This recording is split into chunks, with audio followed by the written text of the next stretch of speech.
Madam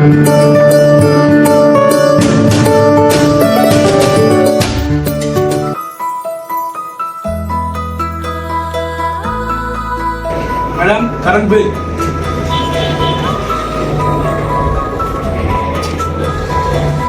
అక్క అక్క ఇదిగో మీ కాడ ఏం చేస్తున్నావు అక్క? ఏం లేదురా, ఇప్పుడే మా ఆయన ఆఫీస్కి వెళ్ళారు, పిల్లలు ఊరికి వెళ్ళారు.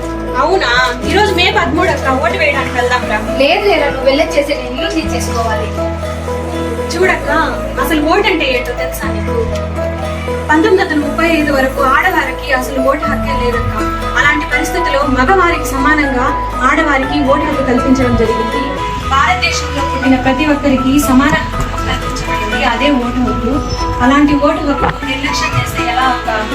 ఎప్పుడైతే మనం ఓటేసి దృఢమైన ప్రజాస్వామ్యాన్ని నిర్మించగలమో అప్పుడు అక్కడ ఆడవారు పూజింపబడతారక్క.